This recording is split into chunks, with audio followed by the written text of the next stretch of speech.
ఓం పూర్ణమదః పూర్ణమిదం పూర్ణాత్ పూర్ణముదచ్యతే పూర్ణస్య పూర్ణమాదాయ పూర్ణమేవావశిష్యతే. ఓం శాంతి శాంతి శాంతి. असतो मा सद्गमय तमसो मा ज्योतिर्गमय मृत्योर्मा मृतङ्गमय. ॐ शान्ति शान्ति शान्तिः.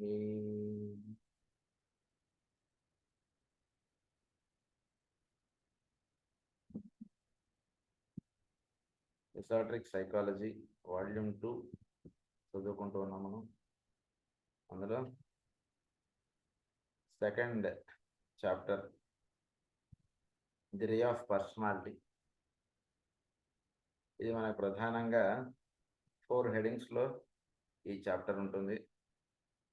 ఫస్ట్ వన్ ఏంటంటే the appropriation of the bodies, second one the coordination of the bodies, third one some problems of psychology, fourth one diseases and problems of disciples and mystics. ఈ 4 హెడింగ్స్లో మనకి చాప్టర్ రన్ అవుతుంది. So ఈ chapter the ray of personality అంటుండే దానికి ఇంట్రడక్షన్గా మనకి చెప్తున్నారు ఇప్పుడు.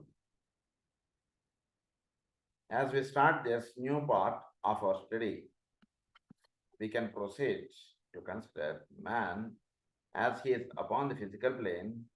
In the majority of cases, speaking with a broad generalization, we could say that human beings can be grouped into 4 classes. మొత్తం మానవ జాతిని 4 భాగాలుగా విభజించుతున్నారు.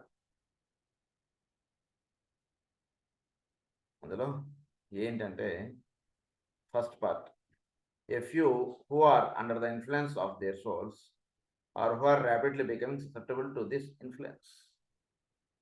సోల్స్గా జీవిస్తున్న వాళ్ళు కొందరు ఉన్నారండి భూమి మీద. ప్రజ్ఞలుగా, కేవలం ప్రజ్ఞా స్వరూపులుగా వాళ్ళు జీవిస్తున్న వాళ్ళు కొందరు ఉన్నారు. వాళ్ళని ఫస్ట్ కేటగిరీ కింద చెప్పారు. సెకండ్ కేటగిరీ ఎవరంటే personalities of whom there are many today. పర్సనాలిటీస్గా కొందరు ఉంటున్నారు. అంటే వాడితో పాటు జీవించేటువంటి వాళ్ళు. ఈ రకంగా ఉంటున్న వాళ్ళు కొందరు. అంటే నేను నా కుటుంబము నాకు కావాల్సినటువంటిది చేసి పెడుతూ, లేదా నా చుట్టూతో ఉన్నటువంటి వాళ్ళకి చేసి పెడుతూ ఇలా జీవించే వాళ్ళు కొందరున్నారు. వాళ్ళు పర్సనాలిటీస్ అన్నారు. వాళ్ళు థర్డ్ వాళ్ళు ఎవరంటే a vast number of people who are awakening to mental consciousness. Third category వాళ్ళు ఎవరంటే మెంటల్ కాన్షియస్నెస్, అంటే మెంటల్ ప్లేన్ చక్కగా విచ్చుకొని పని చేయడం. అంటే ఒక పని చేస్తుంటే ఈ పని చేయడం ఏమిటి, దీనిలో ఉన్నటువంటి చెప్పబడినటువంటి విషయం ఏమిటి, ఈ పని ఎందుకు మనం చేస్తున్నాం, ఈ పని చేయడం చేత మనం పొందేటువంటి విషయాలు ఏమిటి, ఇది ఎందుకు ఈ పని ఆచరించాలి, ఇవన్నీ చక్కగా తెలుసుకొని చక్కగా దాని యొక్క పరమావధిని జ్ఞప్తియం ఉంచుకొని పనిచేసేటువంటి వాళ్ళు కొందరున్నారు. అంటే ఏదో 10 మంది చేస్తున్నారు కాబట్టి వీడు చేసేయడం అంటుండేది కాకుండా దాని యందు ఒక చక్కటి అవగాహన ఏర్పరచుకొని చక్కగా చేస్తున్నటువంటి విషయమునందు చక్కగా దానిలో ఉన్నటువంటి విషయాలను కూడా అవగాహనలో పెట్టుకుని వాడు ఆ పనిలోకి దిగడం అన్నటువంటి చేస్తున్నాడు. అంటే 10 మంది చేస్తున్నారు కాబట్టి చేయడంగా వీడు చేయడు. వీడు చేస్తున్నాడంటే దానిలో ఉన్నటువంటి విషయాలు ఇవన్నీ కూడా చక్కగా అర్థం చేసుకొని చక్కగా దానిలో ఉన్నటువంటి లాభాలన్నీ చక్కగా తెలుసుకొని చేసేటువంటి వాడు కొందరు. అంటే ఎప్పుడైతే ఇవన్నీ తెలుసుకొని చేస్తామో దాని యందు చాలా శ్రద్ధ ఉంటుంది. మనకి చేసేటువంటి పనుల్లో చాలా మనకి దానితో ఎట్లయినా సరే ఈ పని మనం చేద్దాం అంటే ఒక నిర్ణయాత్మకమైనటువంటి విధానంగా వాడు ఆ పనులు ఆచరించడంలో ఉంటుంది. సో అలా జీవించే వాళ్ళు కొందరు ఉన్నారండి అన్నారు. మెంటల్ కాన్షియస్నెస్ అన్నారు. Who are awakening to mental consciousness. Fourth category ఎవరంటే the great mass of humanity who are the unawakened human beings and the bulk of population of the world. Unawakened consciousness. Unawakened consciousness అంటే కేవలం నేను ఏదేదో పని చేస్తున్నాను. దేనికి చేస్తున్నా అంటే ఇంతే, ఏదో లాభం వస్తుంది, నేను 10 రూపాయలు లాభం వస్తుంది గురించి పని చేస్తున్నాను. ఇలా జీవించే వాళ్ళు చాలామంది ఉన్నారండి. అన్అవేకెండ్ కాన్షియస్నెస్ అంటే వాడికి అరే మనం ఈ పని చేయడం చేత వేరేవాడికి కష్టం వస్తుందేమో, కష్టంతో మనకేమిటి సార్ సంబంధం, వాడు పని చేయమని అడిగాడు, నాకు ఆ పని చేయడం వచ్చి నేను చేస్తున్నాను అంతే, నాకు దీనివల్ల ఒక 10 రూపాయలు వస్తుంది, దట్స్ ఇట్. వేరేవాడి కష్టం, వేరేవాడి నష్టం, ఈ బిజినెస్ ఈ రకంగా చేయడం చేత మనం ప్రజలకు చాలా మోసం చేస్తున్నామట, మరి ఆ బిజినెస్ చేస్తున్నవాడు కంపెనీలో మనం చేయడం ఎంతవరకు అవసరం అంటే అవన్నీ మనం పట్టించుకుంటే మనం ఎట్లా జీవిస్తాం సార్? ఎవడు మోసం చేయట్లేదు చెప్పండి? ఇలా జీవించే వాళ్ళు చాలామంది ఉన్నారు. సో వాళ్ళు ఎందుకు చేస్తున్నారు, ఏం చేస్తున్నారు అనే విషయంలో నిద్రాణ స్థితిలో జీవించుతూ చాలామంది ఉన్నారు. సో వాళ్ళని ఫోర్త్ కేటగిరీ అన్నారు. ఫస్ట్ కేటగిరీ వాళ్ళేమో సోల్స్ అన్నారు, సోల్గా జీవించేటువంటి వాళ్ళు. సెకండ్ కేటగిరీ వాళ్ళేమో పర్సనాలిటీస్ అన్నారు, అంటే ఒక చక్కటి జీవన విధానము, వాళ్ళు వాళ్ళతో ఉండేటువంటి వాళ్ళకి చక్కగా ఒక ప్రేమ ఆప్యాయత, అంటే that it is a condition, అంటే ఒక ప్రాంతమునకు, ఒక కులమునకు, ఒక మతమునకు, ఇలా దీనిగా జీవించేవాడు పర్సనాలిటీస్. వాడు ఒక కండిషన్డ్గా ఉంటాడు వాడు అంతే. అలా 10 మందికి వాడు సేవ చేస్తుంటాడు పర్సనాలిటీలో ఉన్నటువంటి వాడు. కానీ నా కుటుంబం, నా పిల్లవాడు కాబట్టి వాడి మీద ప్రేమ చూపించడం, ఇలా కొందరు ఉంటున్నారు. మెంటల్ లెవెల్ ఆఫ్ కాన్షియస్నెస్ చక్కగా విచ్చుకొని పనులు చేస్తున్నటువంటి విషయాల్లో చక్కగా దాని యందు ఒక దీనివల్ల ఇంత లాభం వస్తుంది, దీనివల్ల ఇంతమందికి ఇంత విషయం మనకు చక్కగా ఉంటుంది అనేటువంటి విషయం చక్కగా తెలుసుకొని పనిచేసేటువంటి వాడు కొందరు. ఇంకొందరు అన్అవేకెండ్ కాన్షియస్నెస్గా ఉంటున్నాడు కొందరు. ఇలా 4 categories. In every phase of human history the quality of the civilisation is the only thing that can in any way be conditioned by the great white lodge. Quality of the civilization అంటే ఈ civilisation అంటే ప్రస్తుతం ఉన్నటువంటి దీన్ని condition అంటే దాన్ని నడిపేటువంటి వాళ్ళు దానికి కొంతవరకు విచ్చుకొని వర్క్ చేసేటువంటి విధానమును ప్రధానంగా అంటే ఈ ప్రస్తుతం ఉన్నటువంటి కాలంలో మానవుడు వీడు ఇంత లెవెల్ ఆఫ్ కాన్షియస్నెస్ వీడిలో విచ్చుకొని పనిచేయడం, ఈ రకంగా వాడు ఆలోచించగలగడం, ఇటువంటిదంతా కూడా అందించేటువంటి వాళ్ళని హైరార్కీ అని అన్నారు. హైరార్కీ ఏం చేస్తుందంటే ఈ వీళ్ళని చక్కగా ఈ వాళ్ళలో చక్కగా ఒక హయ్యర్ లెవెల్ ఆఫ్ థింకింగ్ అనేటువంటిది అందించడానికి వాళ్ళకి అటువంటి విధానాన్ని, అంటే వాడు ఉన్నటువంటి లెవెల్ కన్నా వాడు కొంచెం హయ్యర్ లెవెల్కి వాడు చేరేటట్టుగా దానికి కావాల్సినటువంటి విధానాన్ని అందించేటువంటి దాన్ని అన్నారంటే కండిషన్డ్ అని అన్నారు. Conditioned by the great white lodge, the members of the lodge are only permitted to work with the emerging qualitative aspects of the divine nature. This is in its turn slowly conditioning the form life, and in this way the form aspect is steadily altered and adapted as it progresses towards an increasing perfection. Condition అంటే వాడు కొన్ని విధానం అనేటువంటిది ఏర్పాటు చేస్తారు. ప్రస్తుతం ఉన్నటువంటి మానవుడికి కొన్ని విధానం అనేటువంటిది కొంత ఏర్పాటు చేసి పెట్టారు.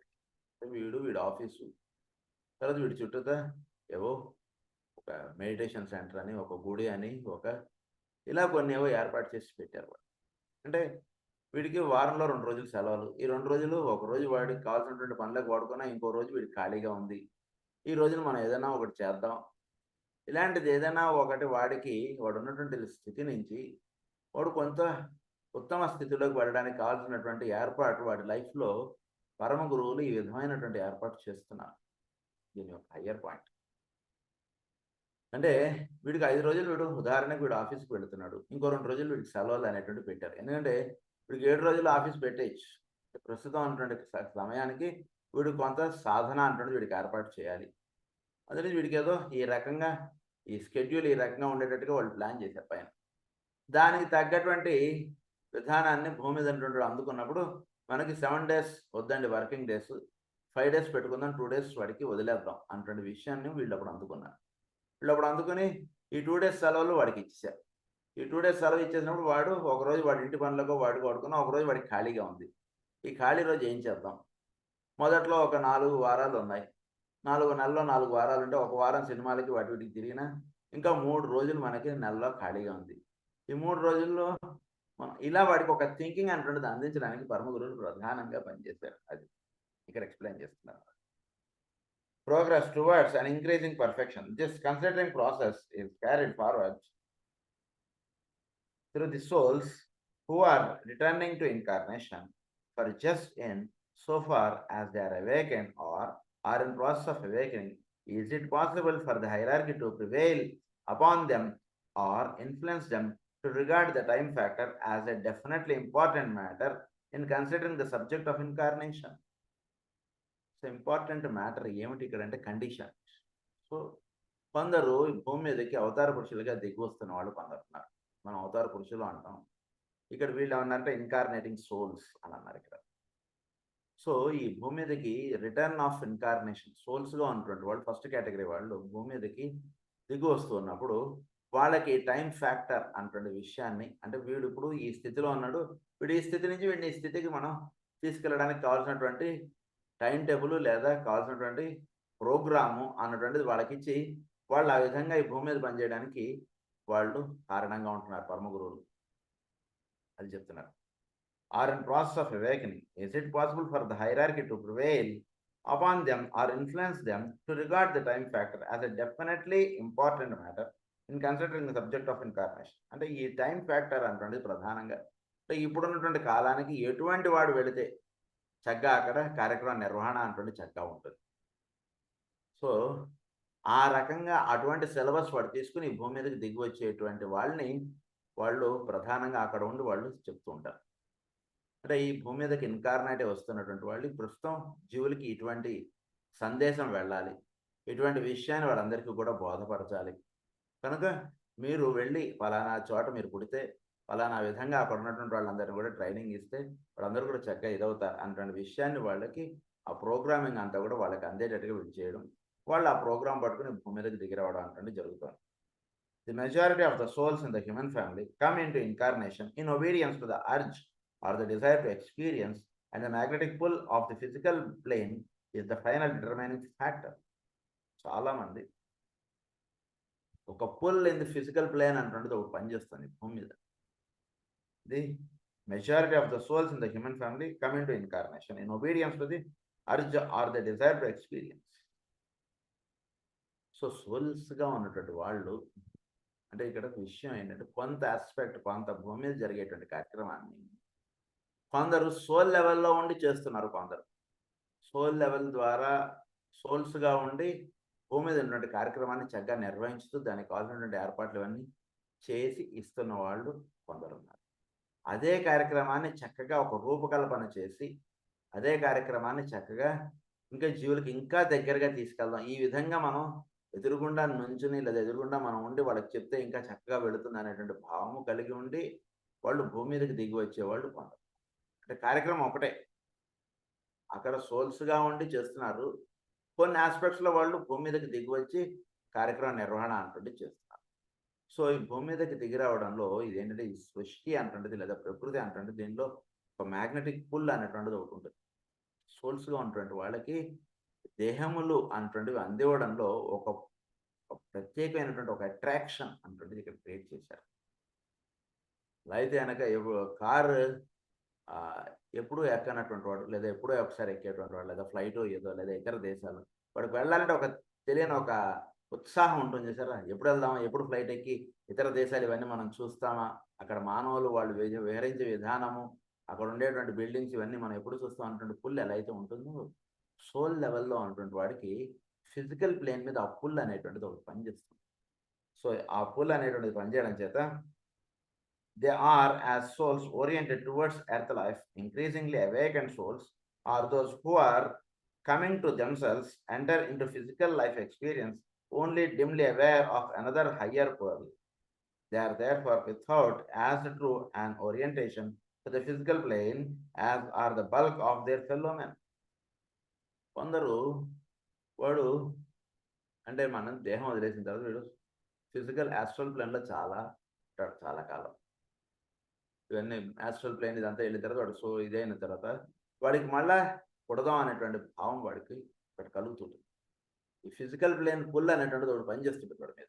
ఎప్పుడు మనం పుడదామా, ఎక్కడ పుడదామా అనేటువంటిది ఒకటి పుల్ పనిచేస్తుంది. ఇది పనిచేయడం ద్వారా వాడు భూమి మీదకి మళ్ళా తిరిగి పుట్టడం అనేటువంటిది జరుగుతుంటుంది. ఇది జరుగుతున్నప్పుడు coming to themselves enter into the physical life experience only dimly aware of another and higher pull. వాడికి భూమి మీద పుట్టడమే వాడికి, అంటే ఉదాహరణకు సినిమాలు బాగా చూడడం అలవాటు ఉంది.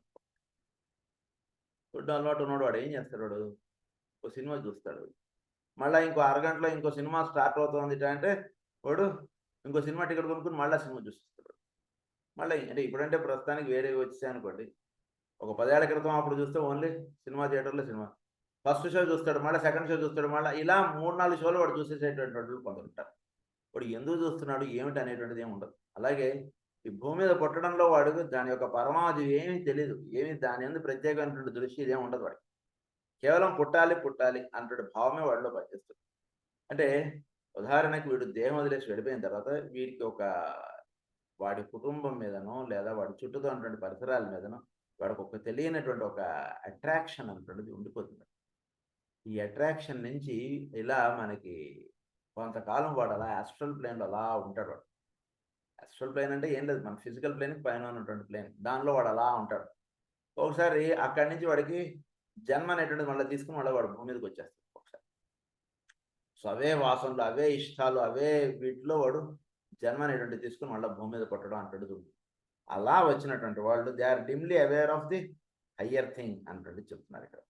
వాళ్ళు ఫిజికల్ ప్లేన్ కన్నా పైన ఉన్నటువంటి విషయాలు, ఒక హయ్యర్ పుల్ అన్నటువంటిది ఒకటి ఉంది, దానికే మనం జీవించుట అన్నటువంటిది ప్రధానంగా కలిగి ఉండాలి. అలాంటిది ఏమి ఉండదు. దే ఆర్ ఫర్ దెమ్సెల్స్, అంటే వాడు ఏదో పుట్టాడంటే వాడి పని ఏంటో అంతే, అంతతో పక్కన ఉన్నటువంటి విషయం ఇలాంటిది ఏది వాడిలో పనిచేయదు అది చెప్తాను. ఒక హయ్యర్ పుల్ అనేటువంటి దాని అందు వాడు అభిలాష కానీ ఇవే ఉండదు వాడికి. They are there for without as true and orientation to the physical plane as are the bulk of their fellow man. These awakening souls are the ones who can at times be influenced to retard or delay their entry into physical life in order to effect a conditioning of the process of civilization, or again, they can be prevailed upon to hasten their entrance into life so as to be available as agents for such a conditioning process. వీళ్ళు ఒక ఏజెంట్స్గా కొందరు దిగి వచ్చినటువంటి వాళ్ళు కొందరు. Agents అంటే ఆయన యొక్క కార్యక్రమాన్ని భూమి మీద నిర్వహించడానికి వచ్చేటువంటి వాడు కొందరు. వీళ్ళు దేనికే వచ్చారు, వాళ్ళ యొక్క విధానం ఏమిటి, వీళ్ళకి చెప్పవలసినటువంటి సిలబస్ ఏమిటి, ఫలానా చోట నాకు పోస్టింగ్ ఇచ్చారండి, ఆ పోస్టింగ్ ప్రకారంగా వీళ్ళకి టీచింగ్స్ అటువంటిది ఇవ్వడానికి నేను ఈ భూమి మీదకి వచ్చాను, అంతటి విషయాన్ని వాడు తెలుసుకుని వాడు లా పనిచేస్తాడు. ఇక వేరేది ఏమి ఉండదు. వాళ్ళు అక్కడి నుంచి ప్రోగ్రామ్ ఇస్తాడు, వీడు ఆ ప్రోగ్రామ్ వీడు ఆచరించుకుంటాడు, అంతే. ఇక వేరేది ఏం ఉండదు లైఫ్లో. Available as agents for such a conditioning process. This process is not carried forward by them through any emphasized or intelligently appreciated activity, but it is naturally brought almost about by the simple effect of their living in the world and their pursuing their life objectives. వాళ్ళ యొక్క విధానమే ఒక టీచింగ్గా వస్తుంది. వాళ్ళు చెప్పేటువంటి దాంట్లో వాళ్ళు రామాయణమే చెప్పచ్చు, లేదా భాగవతం చెప్పచ్చు, ఏది చెప్తున్నా సరే దాని యొక్క ఇన్నర్ లైన్స్లో అంతా కూడా పరమ గురువులు ఏదైతే చెప్పమని చెప్పారో అది వీడు జీవులకు బోధించడం అంటున్నది ప్రధానంగా వెళుతుంటుంది. వీడిదంటూ ఏమి అక్కడ ఏముండదు, వీడు ఆ రకంగా ఉంటారు కొందరు. లైఫ్ ఆబ్జెక్టివ్స్ అంటే ప్రధానంగా they're pursuing their life objectives, వాళ్ళు దేనికే వచ్చారు అది ప్రధానమైనటువంటి కార్యక్రమంగా వాళ్ళ లైఫ్ వెళ్ళిపోతుంది. వాళ్ళు కూడా మామూలుగా ఏదో వృత్తి వ్యాపారాదులో లేదా ఏదో బిజినెస్ లేదా ఒక ఉద్యోగం ఏదో చేస్తుంటారు, అది చాలా తక్కువ ప్రమాణంగా ఉంటుంది. వాళ్ళ యొక్క లైఫ్ ఆబ్జెక్ట్ ఏది ఉంటుందో అది ప్రధానంగా వాళ్ళ లైఫ్లో ముందుకు వెళ్ళిపోతుంది. అంటే చాలా మన జాగ్రత్తగా పెట్టుకుని చూస్తేనే మనకి ఈ విషయం దర్శనం అవుతుంది. లేకపోతే ఏంటంటే వాళ్ళు కూడా మామూలు మానవులుగాను ఇలానే వాళ్ళు కనపడతారు. వాళ్ళ లైఫ్ ఆబ్జెక్ట్ ఏంటో అది ప్రధానంగా కలిగి వాళ్ళు జీవిస్తుంటారు. They thus condition their surroundings by the beauty, the power or the influence of their lives and are themselves frequently quite unconscious of the effect that they are having.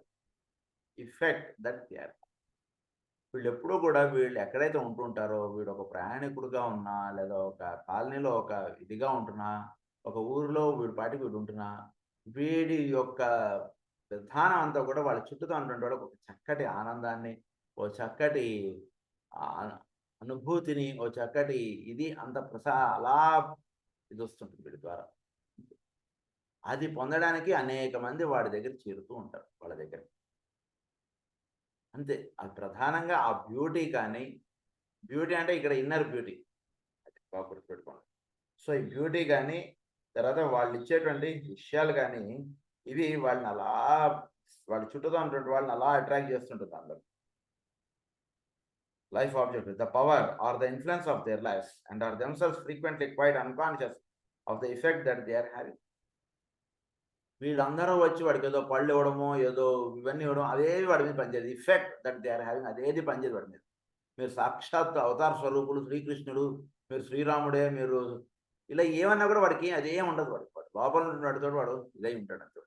ఈ ఏది పనిచేయదు వాడి మీద. చాలా చక్కగా ఇదిగా ఉంటారనమాట. వీళ్ళ యొక్క గుబ్బాళింపే వాళ్ళ చుట్టూతో అలా ఉంటుంటుందండి. ఊరినే వీడితోటి వెళ్లి మాట్లాడి వెళ్దాం కాసేపు అన్నట్టుగా ఉంటుంది. అంటే వీళ్ళు ఒక్కొక్కసారి ఒక్కొక్క రకాలైనటువంటి కార్యక్రమాలు భూమి మీద పెట్టుకొని వాళ్ళు ఉంటుంటారు. ఒకడు మందు ఇచ్చేట్టుగా ఉండొచ్చు. లేదా కేవలం ఒక విభూది ఇచ్చేట్టుగా ఉండొచ్చు. లేదా ఊరికే వచ్చి ఆయన దగ్గర కూర్చొని వెళ్ళిపోతుంటారు. ఇలా అనేక రకాలుగా ఉన్నారుగా మనకు అవధూతలు ఇలా. సో, ఇలా ఉంటుంటారు వీళ్ళు. The beauty, the power, the influence of their lives they are having. It will be apparent, therefore, that the needed changes in our civilization can be brought about rapidly or slowly according to the number of those who are living as souls in training. So, ఈ మార్పు అనేటువంటిది తీసుకురావడంలో సోల్స్‌గా ఎంతమంది అయితే ఉన్నారో, అంటే ఈ ఈ పాఠశాలలో బోధించడానికి ఎంతమంది ఉపాధ్యాయులు ఉన్నారు అన్నటువంటి విషయంగా ఎలా అయితే ఆధారపడుతూ ఉంటుందో, ఉదాహరణకి ఇక్కడ 10 మంది టీచర్లు అవసరం. 10 మంది టీచర్లు ఉన్నటువంటి వాళ్ళు ఏర్పడితే, వాళ్ళ ద్వారా చక్కగా ఇక్కడ ఈ భూమండలం మీద చక్కటిగా ఉపాధ్యాయత్వం అనేటువంటిది నిర్ణయింపబడుతుంది. About the beginning of the 18th century, after a meeting of the hierarchy at its great centennial gathering in 1725, an effort was determined upon which would bring a more definite influence to bear upon a group of souls awaiting incarnation and thus induce them to hasten their entry into the life of the physical plane. 1725లో ప్రధానంగా ఒక నిర్ణయం జరిగింది భూమండలం మీద. చాలామంది టీచర్లు అనేటువంటి recruitment అనేటువంటిది అవసరం అండి ప్రస్తుతం. కనుక మీరందరూ కూడా సోల్స్‌గా ఉన్నటువంటి వాళ్ళు మీరందరూ కూడా దేహములు ధరించి భూమండలం మీద అక్కడక్కడ అలా పుట్టండి అనేటువంటి విషయం ఒకటి పరమ గురువులు హయ్యర్ లెవెల్‌లో ఆ నిర్ణయాలు అనేటువంటివి తీసుకోవడం జరిగింది 1725లో. Souls awaiting incarnation and thus induce them to hasten their entry into the life of the physical plane.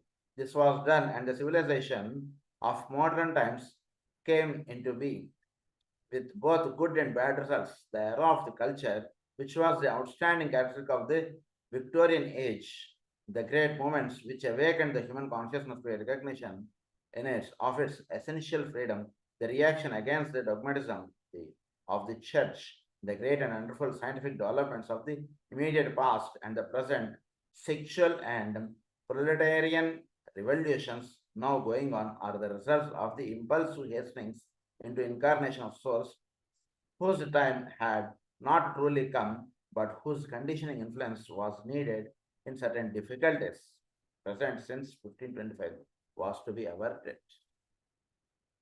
So, కొంత రకాలైనటువంటి వాళ్ళు ఈ భూమి మీద పుట్టడం అనేటువంటిది అవసరం అయినప్పుడు.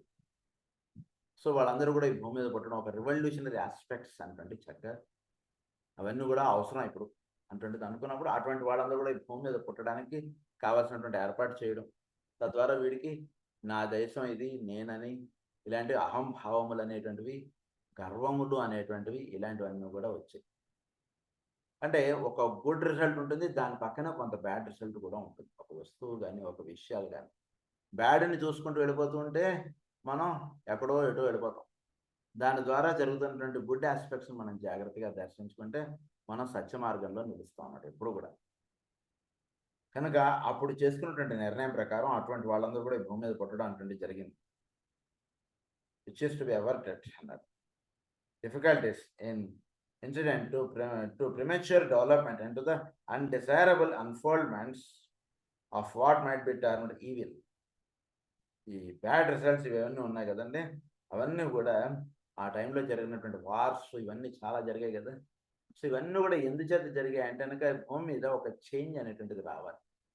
ఈ చేంజ్ అనేటువంటిది రావడానికి కావాల్సినటువంటి నిర్ణయం 1725లో తీసుకున్నారు.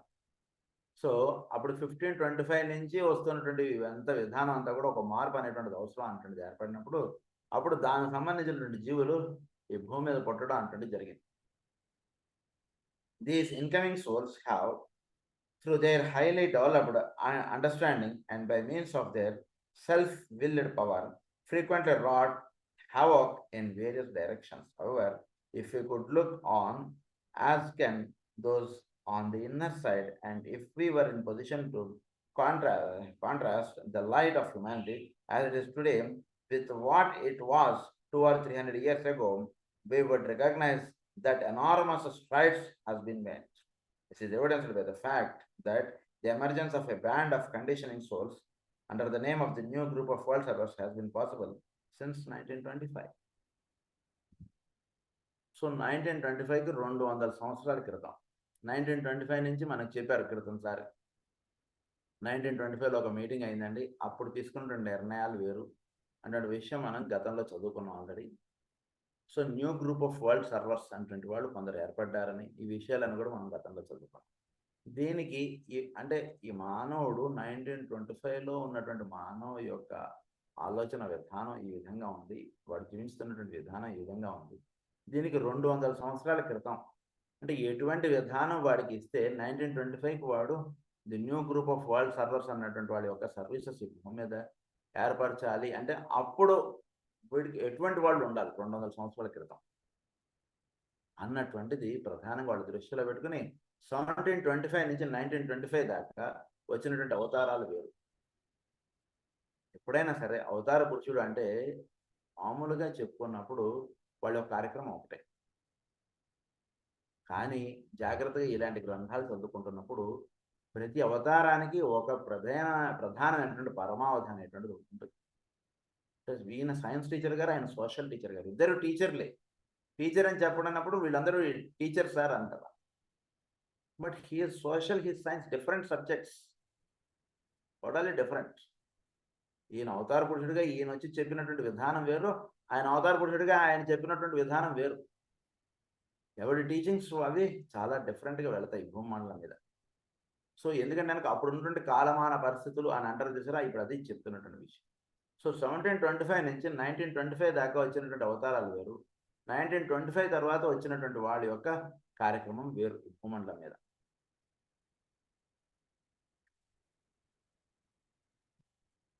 These incarnating souls, self-willed power, light అన్నారు, they can now come in because of the work already done by the group of souls who hastened their entrance into incarnation under the impulse of the hierarchy. The words condition or conditioning are here used quite frequently because of the aptness of the phrase to indicate function. మనకి ఎక్కువగా conditioning అంటువంటి పదాలు ఇక్కడ ఎక్కువ వాడడం లేదంటే అప్పుడున్నటువంటి పరిస్థితులు, అప్పుడు ఉన్నటువంటి విధానము అంటుండే దానికి తగ్గట్టుగా భూమండలం మీద ఈ పరమ గురువులు దిగిరావడం, వాళ్ళు చెప్పేటువంటి టీచింగ్స్ అటువంటివి అందుకోవడం అంటే జరుగుతుంది. అది ఇక్కడ చెప్తున్నారు. These souls, because of their point in evolution, because of their stage of unfoldment, and because of their impressibility to the group idea and to the plan, can come into incarnation and begin more or less to work out that plan and evoke a response to it in the human consciousness. They are thus in a position to prepare the way for the coming of the Lord. ఇదే మనకి పురాణ పురుషుడిలో master గారు భూమండలం మీద పురాణ పురుషుడు ఈ భూమి మీద అవతరింపబోతున్నాడు. ఆయన చేస్తున్నటువంటి కార్యక్రమానికి ఆయన రావడానికి ముందుగా మనం కొంత కార్యక్రమం అంటే చేయవలసి ఉందని చెప్పి మనకి సుమారుగా 2వ చాప్టర్లోనూ 3వ చాప్టర్లోనూ మనకి మైత్రేయుడు మరువు దేవాకి వీళ్ళు ముగ్గురు అర్ఘ్యం ఇచ్చి అంటుండగా రాస్తారు. వీళ్ళు ముగ్గురు కలిసి మనం పురాణ పురుషుడు భూమండలం మీద దిగి రావడానికి ముందుగా మనం చేయవలసినటువంటి కార్యక్రమంతో దాని మీద నిమగ్నం అవుదాం అంటుండే వాళ్ళు అనుకుంటారు. అదే విషయం ఇక్కడ చెప్తున్నారు. ఈ భూమండలం మీద ఎప్పుడు కూడా prepare the way for the coming of the lord. Lord అనేటువంటి వాళ్ళు ఎప్పుడు కూడా భూమండలం మీద అవతార పురుషుడిగా దిగి వస్తుంటారు. ఆయన చేసుకోవడానికి కావాల్సినటువంటి కార్యక్రమానికి తగ్గట్టుగా దీన్ని అంతా కూడా చక్కగా తయారు చేయడం అటువంటి కార్యక్రమం ప్రధానంగా పెట్టుకుని the new group of world servers అటువంటి వాళ్ళు ఈ భూమి మీద పనిచేస్తూ ఉంటారు. This latter is a symbolic phrase indicating a certain level of spiritual culture in humanity. They are sometimes dimly conscious of this stupendous task, but they are in the majority of cases quite unconscious of their qualifying destiny. Unconscious of their qualifying destiny. చాలా మందికి అంటే ఈ ఈగోస్గా సోల్స్గా దిగి వస్తున్న వాళ్ళు చాలా మందికి ఈ విషయం తెలియకపోవచ్చు. ఎప్పుడు అవతార పురుషుడు దిగి వస్తున్నాడు, ఏమిటి కార్యక్రమం అందరికీ తెలుస్తున్నది ఏం లేదు. వీళ్ళకి ఇచ్చినటువంటి కార్యక్రమం ఏంటంటే కనుక ఇగో నువ్వు ఈ చాప్టర్ నువ్వు టీచ్ చేయాలి వీళ్ళకి అంతే. అంతవరకు వాళ్ళు వస్తారు, వాళ్ళకి చెప్పినటువంటి పనులు వాళ్ళు ఫినిష్ చేసుకుంటారు, వాళ్ళు వెళ్ళిపోతుంటారు. అలా అది చెప్తున్నాడు క్వాలిఫైయింగ్ డెస్టినీ అన్నారు. As souls under the guidance of the hierarchy and prayer to incarnation, they are conscious of the impulse to go in and help the sorrowing planet and thus release the prisoners held in endurance hard by low desires. Hard by low desire. పని చాలా కష్టం. దాని అందు వీడికి ఏమి ప్రత్యేకమైనటువంటి Dzire అంటూ ఉండదు. వీళ్ళని ఎలా అయినా సరే మనం కాపాడాలి, ఎలా అయినా సరే వీళ్ళని పాపం ఇది చేయాలి, ఇలాంటిది ఉండదు. వాళ్ళ కర్తవ్యం ఏమిటి అనేటువంటిది మాత్రమే వాళ్ళు నిర్వహిస్తారు. చక్కగా ప్రేమ ఇవన్నీ చూపిస్తారు, కానీ ఎక్కడ కూడా బంధం అంటున్నది ఉండదు. అది అన్నమాట కండిషన్డ్ బై అది లో డిజైర్ అన్నారు. Hand endurance hard by low desire, held endurance hard by low desire and thus release the prisoners. So వీళ్ళకి ఎప్పుడు కూడా ఇక్కడ ఉన్నటువంటి వాళ్ళు వీళ్ళందరూ కూడా ప్రిజనర్స్. అంటే ప్రిజనర్ అని ఎందుకన్నారంటే వీళ్ళందరూ కూడా దేహంలో వాళ్ళు ప్రిజనర్స్గా ఉండిపోతున్నారు. అసలు వాళ్ళు దేనికి వచ్చారు, ఏంటి వీళ్ళ కార్యక్రమం, ఇదంతా కూడా వాళ్ళంతా మర్చిపోయి ఏదో నేను నా కుటుంబం, నేను నా రూము, నేను నా ఇల్లు అంటే ఇలా వీళ్ళందరూ కూడా అలా కండిషన్ అయిపోయి ఉంటున్నారు కదా సోల్స్. అందు గురించి వీళ్ళందరినీ కూడా ప్రిజనర్స్. ఈ ప్రిజనర్స్ని జైల్స్లో ఉండిపోతున్నటువంటి వాళ్ళు వెళ్ళి దీని నుంచి విడుదల చేయాలి. దేహంలో ఉంటుండగానే వాళ్ళు దేనికి పుట్టారనే విషయం వాళ్ళకి తెలియజెప్పాలి. లేకపోతే ఏమైపోతారంటే అలా ప్రిజనర్స్గానే వాళ్ళు లైఫ్ లీడ్ చేయడం, ప్రిజనర్స్గానే వాళ్ళ లైఫ్ ఎండ్ చేసేసుకోవడం అంటున్నది అయిపోతుంది అన్నమాట. అందుగురించి అది ప్రధానంగా టీచ్ చేయడానికి వాళ్ళు ఈ భూమి మీదకి వస్తూ ఉండడం అంటే జరుగుతుంది. But once the garment of flesh has been assumed that consciousness too dies out and in the physical brain they are not aware of that which their souls have proposed purpose. అది ఎప్పుడైతే flesh అంటే skin coat అనేటువంటిది వచ్చిందో వచ్చేసరికి వాడు ఏ పర్పస్కి సోల్గా ఉంటుంటాడు, వాడు భూమండలానికి దిగొచ్చాడు అనేటువంటి విషయం మర్చిపోయి ఉంటూ ఉంటారు. అంటే దీనిలో ఈ దేహంలో ఉన్నటువంటి తమాషా అంటే కూడా మనకి ఈ 3 గుణాల చేత ఇది తయారవుతుంటుంది. సత్వము, రజస్సు, తమస్సు. ఈ 3 గుణాల చేత ఇది తయారవుతుంది. ఈ తయారవుతున్నది ఏంటంటే 3 చేత వీడు బంధీకృతుడు అయిపోతాడు అన్నమాట. 3 గుణాలు వీడిని అలా బందీ చేస్తాయి. ఇప్పుడు దేనికి వచ్చాడు అనేటువంటి విషయం ఇలా మర్చిపోయి ఒక ప్రిజనర్గా ఉండిపోతాడు. దీనికి చిహ్నంగానే 3 శిలలు వేసి ఆయన్ని శిలోకి కొట్టేశారు. 3 వాడాట, 4 5 వాడలేదు వాడు, 3. ఈ 3 అనేటువంటిది చేత జీవుడు బందీ అయిపోతున్నాడు. దీని నుంచి వీటిని విడుదల చేయాలి అంటే ప్రధానమైనటువంటి కార్యక్రమం. In the physical brain, they are not aware of that which their souls have purposed. Only the urge for specific activities remains. The work nevertheless proceeds. Only the urge for specific activities remains. ఒక specific activity అంటున్నది నిర్వహించడానికి అనేటువంటిది తెలుసుకుని ఉన్నటువంటి వరకు మాత్రం ఆ పని నిర్వహణకు నేను వచ్చాను అనేటువంటి తెలుస్తుంది. మిగిలిన వాడికి ఏం తెలియదు. ఆ లెటర్లో ఏముంది అనేటువంటి విషయం ఏం తెలియదు వాడికి. ఈ లెటర్ అక్కడ ఇచ్చేస్తారు అంతే అంతే తెలుస్తున్నట్టే. ప్రధానంగా ఈ లెటర్లో పలానా విషయం అంటున్నది ఈ జీవులకు అందించాలి అంటున్న విషయంగా తెలిసి వర్తించేటువంటి వాళ్ళు చాలా కొద్దిమంది. మిగిలిన వాళ్ళందరికీ పెద్దగా ఏం తెలియదు. ఏదో జీవించేస్తుంటారు, ఏదో ఉండిపోతుంటారు, ఏదో ఇలా వెళ్ళిపోవడం, ఇలా ఏదో జరిగిపోతుంటారు చాలా మంది జీవితాలు. The work nevertheless proceeds. వీళ్ళ కార్యక్రమం అంటున్నది ఏదైతే ఉందో అది మాత్రం అలా కొనసాగింపబడుతూ ఉంటుంది. ఈ కార్యక్రమం కొనసాగింపులో ఎంతోమంది ఈ రకంగా జీవించడం అంటున్నది ఉంటుంటుంది. చాలా తక్కువ మంది మాత్రం దాన్ని ఎరిగి జీవించే వాళ్ళు ఉంటుంటారు. A few souls come into incarnation of their own free will and accord their work with clear knowledge and proceed to the task of the day. They are the key people in any age and the determining factor psychologically in any historical period. It is they who set the pace and do the pioneering work. They focus in themselves both the hatred and the love of the world. They work as the builders or as the destroyers, and they return eventually to their own place, carrying with them the spoils of victory in the shape of the freedom which they have won for themselves or for others. కొందరు మాత్రం ప్రత్యేకంగా ఈ కార్యక్రమాన్ని ఎరిగి ఆ కార్యక్రమం నిర్వహణకై వాళ్ళు భూమి మీద పుట్టడం ఇవన్నీ కూడా జరుగుతుంటాయి. They are the key people in any age. వాళ్ళని కీ పీపుల్ అన్నారు వాళ్ళు. అంటే వాళ్ళు ఒక అవతార పురుషులు, ఒక పరమ గురువులు, ఒక మాస్టర్గా వాళ్ళు ఈ భూమండలం మీద వ్యవహరిస్తూ ఉంటారు. In any age and the determining factor psychologically in any historical period, it is they who set the pace and do the pioneering work. ముఖ్యమైనటువంటి కార్యక్రమం ఏమిటో అది మాత్రం వాళ్ళు నిర్వహించేస్తారు. దాని తాలూకా మిగిలిన కార్యక్రమాన్ని నిర్వహించే వాళ్ళు కొందరు దాన్ని వాళ్ళ దగ్గర శిష్యులుగా ఉండి వాళ్ళు ఇచ్చినటువంటి కార్యక్రమం వాళ్ళు కొనసాగించుకోవడం అంటుంది మిగిలిన చేస్తారు. పైనీరింగ్ వర్క్ అంటున్నది ప్రధానంగా చేసి వెళ్ళిపోవడం అంటుంది వాళ్ళు చేస్తారు. అగ్ని వెలిగించేసి వాళ్ళు వెళ్ళిపోతారు. మిగిలిన అగ్ని కార్యం అంతా కూడా అక్కడ ఉన్నటువంటి వాడు చేసుకుంటారు.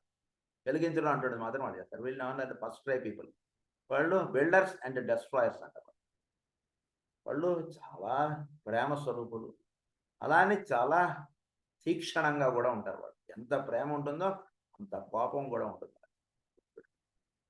ప్రేమ అంటే వాళ్ళు తిరిగి అలా చూస్తూ ఉండడం అలాంటిది ఉండదు. ఎంత ప్రేమ ఉంటుందో అంత కోపం కూడా ఉంటుంది. సూర్యుడి యొక్క వెలుగు ఎంత తీక్షణంగా ఉంటుందో, అది ఎంత ఆత్మకారకుడో ఇవన్నీ కూడా ఎలా అయితే చెప్పారో అలా ఉంటారు మరి పరమ గురువులు. ఊరిని ఆషామాషిగా ఏమీ తెలియని అలా ఉంటారు. కృష్ణుడికి కోపం వస్తే ఎలా ఉంటుంది అంటున్నది పురుషమేధంలో మాస్టర్ గారు వారిని. ఆయన కోపం వస్తే బలరాముడు కూడా ఆయన దగ్గరికి వెళ్ళడానికి జంకుతాడు. అది చెప్తాడు. అంటే ఎంత ఆయన కోపం ఎంత ఉంటుంది శ్రీకృష్ణుడికి అప్పుడు ఊహించాడు. సొంత అన్నయ్య అన్నయ్య అని పిలుస్తారు కదా మరి. అన్నయ్యకి తమ్ముడి మీద ఎంత ఇది ఉంటుంది, ఊరుకోరా ఏదో అయితే అయింది లేరా అలా. అస్సలు ఆయన దగ్గరికి వెళ్ళి మాట్లాడాలంటే కూడా ఆయన భయం వేసేస్తుంది. అట్లా ఉంటాడు అది. సో వీళ్ళు బిల్డర్స్ అండ్ డెస్ట్రాయర్స్గా ఈ భూమండలం అనేది వ్యవహరిస్తారు. And they return eventually to their own place, carrying with them the spoils of victory in the shape of the freedom which they have won for themselves and for others. The victory in the shape of the freedom which they have won. Freedom అంటే ఏంటి? ఇందాక prisoner అన్నారు, ఇప్పుడు freedom అన్నారు. ఆ freedom అంటున్నది వీడి చుట్టూతో అంటున్నది అందించడం అంటుంది వీళ్ళ ప్రధానమైన కార్యక్రమంగా వాళ్ళు కలిగి ఉంటారు. They bear the scars, psychologically speaking, which they have given to them by opposing workers, and they bear also the assurance that they have carried forward the task to which they have been assigned and which they have successfully undertaken. Let pain bring due reward of light and love under. అది ఇక్కడ దాన్ని scar అన్నారు. అన్నారు ఈ కార్యక్రమం నిర్వహణలో they bear the scars. ఎంతో మంది వీళ్ళని తిడతారు, అసహ్యించుకుంటారు, చాలా ఇదిగా మాట్లాడతారు. షిరిడి సాయిబాబా దాని యొక్క సాయి సన్నిధి అంటున్న పుస్తకంలో చదివితే ఆయన్ని ఎంతో మంది తప్పుగా అర్థం చేసుకున్నారు. అసలు బాబా గారిని చాలా ఇదన్నీ రాస్తారు. అంటే మహానుభావులు మనం వాళ్ళ గురించి తప్పుగా అర్థం చేసుకునే వాళ్ళు కొందరు ఉంటారు. వాళ్ళలో కేవలం దైవాన్ని దర్శించి వాళ్ళ యొక్క దీని అనుగ్రహాన్ని పొందేటువంటి వాళ్ళు కొందరు. సో ఉన్నటువంటి వాడు వీడు అటు వెళ్తాడా ఇటు వెళ్తాడా అంటాడు వీడిది. కానీ వీళ్ళు ఎక్కడ కూడా దే బేర్ దిస్ కార్. వాడు ఎదుటివాడు తిడుతున్నా సరే, ఎదుటివాడు నీ గురించి చాలా చండాలంగా మాట్లాడుతున్నాడా, వాడితో ఎట్లా నువ్వు నవ్వుతూ మాట్లాడుతున్నాను వాళ్ళ దగ్గరికి వెళ్ళి చెప్పిన దట్స్ ఆల్ రైట్. వాడి ఫీలింగ్ అది, వాడికి ఉండనండి ఏమన్నా వాడే ఎప్పుడప్పుడు మారతాడులే అని వాళ్ళు వదిలేస్తారు. They bear this cars.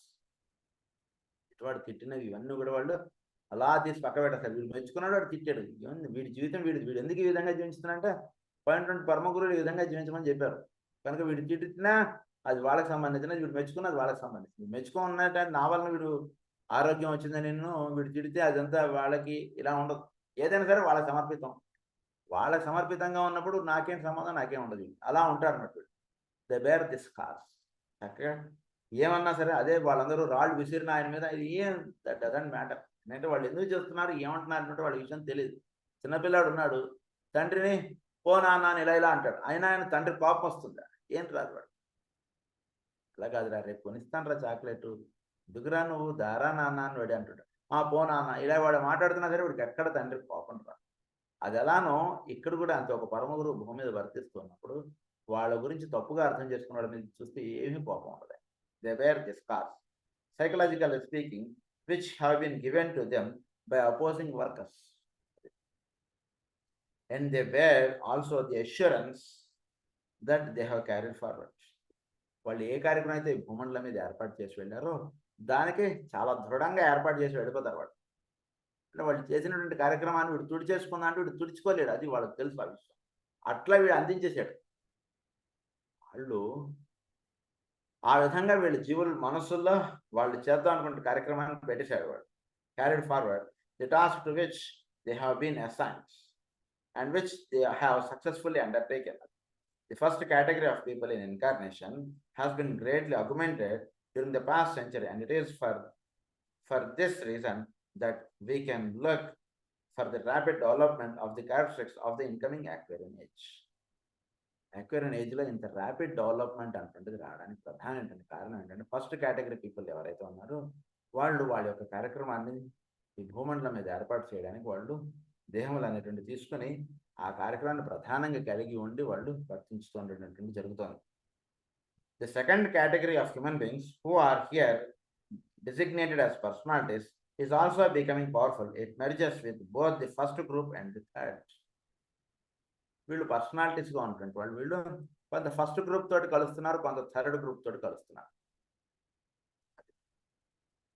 We have in the world today the following types of personalities. ఈ పర్సనాలిటీస్గా ఉంటుంటే వాళ్ళు ప్రధానంగా ఈ విధంగా ఉంటున్నారు. అందులో ఫస్ట్ వాళ్ళు ఎవరంటే personalities who are rightly shifting into the category of conditioning souls. ఈ పర్సనాలిటీస్గా ఉంటుంటే వాళ్ళు కొంత కండిషనింగ్ సోల్స్గా ఉంటున్నారు. కండిషనింగ్ సోల్స్ అంటే ఈ భూమండలం మీద ఈ విధంగా జీవించడం మాత్రమే అటువంటిదిగా చెప్పేటువంటి వాళ్ళు కొందరు ఉంటారు. అంటే కేవలం వైష్ణవత్వం మాత్రమే జీవుల్ని ఉద్ధరించేటువంటి మార్గం, లేదా కేవలం శిలో ధరించడం మాత్రమే ఈ భూమండలం మీద ఉన్నటువంటి వాళ్ళకి పరమావధి అటువంటిదిగా కొందరు అలా ఉంటారు. అంటే పూర్తి ప్రేమ వాళ్ళకు ఉంటుంది, కానీ condition to their own religion or their own caste or their own trust or their own institution, అలా ఉంటారు వీళ్ళు అంతే. అది ఫస్ట్ కేటగిరీ, అంటే the category of conditioning souls. Second category ఎవరంటే personalities who are integrated, coordinated men and women, but who are not yet under the influence of the soul. Their self-will and self-love is such a powerful factor in their lives that they exert a determining influence upon their environment. They exert a determining influence upon their environment. వీళ్ళు ఎలా ఉంటారంటే second category వాళ్ళు, వీళ్ళు చుట్టూతో అటువంటి వాళ్ళకి ఒక సేవ అనేటువంటిది పెడతారు. చక్కగా వైద్యాలయం, హోమియో వైద్యాలయం అంటాడు, ఏదో అన్నదానము, ఏదో వస్త్రదానం, ఏదో పెడతాడు. చక్కగా సేవ అనేటువంటి చేస్తారు, ఇవన్నీ చేస్తారు, ఇదంతా బాగానే ఉంటుంది. కానీ వీడికి ఒంట్లో బాగాలేదో లేదా వీడికి ఏదైనా ఇది వచ్చిందో ఆ మొత్తం కార్యక్రమం పక్క పెట్టేస్తుంది. అదేంటంటే ముందు ఇది తగ్గకుండా నేను మీకేం చేస్తానండి, నాకు తగ్గిన తర్వాత అప్పుడు చూస్తాను నేను వైద్యం, అప్పుడు చేస్తా, అలా ఉంటుందండి. అంటే వీడిది ప్రధానంగా ఉంటుంది, వీడు చేసేటువంటి కార్యక్రమం సెకండ్ కేటగిరీగా ఉంటుంది. అలా జీవించేవాళ్ళు కొందరు ఉంటారు. The first leaves the subject. It would be well to note the esoteric difference between conditioning and determining. ఇక్కడ రెండు పదాలు మనకు చెప్తున్నారు. ఒకటి కండిషనింగ్ అన్నారు, ఇంకొకటి డిటర్మైనింగ్ అన్నారు. ఆ రెండు పదాలకి వివరణ ఇస్తున్నారు. The first leaves the subject, but it is a man or a race or a civilisation free. It simply provides the influence and the conditions which wherein the best in the race can flower forth to a state of perfection. The second does not leave the subject free, but determines through the exercise of power selfishly applied and utilized for personality ends the way that a person, a race or a civilization shall go. ఈ రెండు రకాల కేటగిరీలో ఉన్నటువంటి వాళ్ళు, ఒకళ్ళని conditioning అన్నారు, ఇంకొకళ్ళు determining అన్నారు. కండిషన్గా ఉన్నటువంటి వాళ్ళు ఉదాహరణకు భగవద్గీత చెప్తే భగవద్గీత చక్కగా ఆ విషయం, అందులో శ్రీకృష్ణుడు చెప్పినటువంటి విషయం ఇది తెలియజెప్పడం అంతే. అంటే చెప్పిన శ్రీకృష్ణుడు చెప్పిన యాజ్ ఇట్ ఈస్గా జీవుల ముందు పెట్టడం అంతే పని. చెప్తే ఈ సెకండ్ కేటగిరీ వాడు ఎలా ఉంటాడంటే అదే భగవద్గీత ప్రవచనం చెప్తే భగవద్గీత బై XYZ, అది XYZ అంటున్నది ప్రధానంగా కనబడుతుంటుంది. భగవద్గీత అంటున్నది చిన్న లెటర్స్ ఉన్నాయి, XYZ అంటున్నది ప్రధానంగా కనబడుతుంది. వీడు అసలు ఇంత చక్కటి ప్రవచనం చెప్తున్నాడు, ఇంతమంది చక్కగా అనుభూతి పొందుతున్నారు ఆ ప్రవచనంలో, కానీ ఇది XYZకి ఇది లింకప్ అయిపోయి ఉంటుంది చెప్పేదంతా. మొదటి చెప్పినటువంటి వాడు XYZ అంటున్నది పెద్దగా మీకు పుస్తకంలో ఎక్కడ కనబడదు. కేవలం భగవద్గీత అంటున్నది మాత్రం పెద్ద అక్షరాల్లో ఉంటుంది. XYZ అంటున్నది మెన్షన్ చేయాలి కాబట్టి ఎక్కడో మూలకి ఎక్కడో ఉంటే ఉంటుంది అంతే. వీడు ఎవడు చెప్పాడు అన్నటువంటి పాయింట్ పెద్దగా అక్కడ కనబడదు. వీడు ఏ విషయం చెప్తున్నాడు, ఎవరి గురించి చెప్తున్నాడు, వాడితో వీడు లింకప్ ఇచ్చేస్తాడు. నేను చాలా ఐఎమ్ జస్ట్ నార్మల్ అంటగా వీడు ఉంటాడు. సెకండ్ వాడు ఎలా ఉంటాడంటే వీడు సెల్ఫిష్, వీడి యొక్క ఇది ఎక్స్పోజర్ ఉండాలి, ఇలాంటిది ఎక్కువగా ఉండేటువంటి వాళ్ళు సెకండ్ కేటగిరీ. వీళ్ళని డిటర్మైనింగ్ అన్నారు, వాళ్ళని కండిషనింగ్ అన్నారు. సో ఈ రకంగా సెకండ్ కేటగిరీ వాడు ఫస్ట్ కేటగిరీ వాడు చెప్పేశారు. సెకండ్ వాడు కండిషనింగ్ కాకుండా వీడు డిటర్మైనింగ్గా ఉంటాడు. తర్వాత ఇప్పుడు థర్డ్ కేటగిరీ వాడు చెప్తున్నారు. Awakening personalities are also found. These match with third classification, our third classification, and are the cream or the best expression of the third group. Third category వాళ్ళు ఏంటంటే థర్డ్ గ్రూప్ యొక్క best ఎక్స్ప్రెషన్గా వీళ్ళు ఉంటారు పర్సనాలిటీస్లో. So మొత్తాన్ని 4గా చెప్పారు కదండి. Second category వాళ్ళు దాంట్లో థర్డ్ పార్ట్గా ఉన్నటువంటి వాళ్ళు ఈ థర్డ్ కేటగిరీ వాళ్ళ యొక్క బెస్ట్ ఎక్స్ప్రెషన్గా వీళ్ళు కనపడుతుంది. దీని గురించి ఇంకొన్ని వివరాలు మనం నెక్స్ట్ క్లాస్లో కంటిన్యూ చేసుకున్నాం. స్వస్తి ప్రజాభ్య పరిపాలయ న్యాయేన మార్గేణ మహీం మహీషా గో బ్రాహ్మణేభ్య సర్వమస్తు నిత్యం లోకాః సమస్తాః సుఖినో భవంతు. లోకాః సమస్తాః సుఖినో భవంతు. లోకాః సమస్తాః సుఖినో భవంతు. ఓం శాంతి.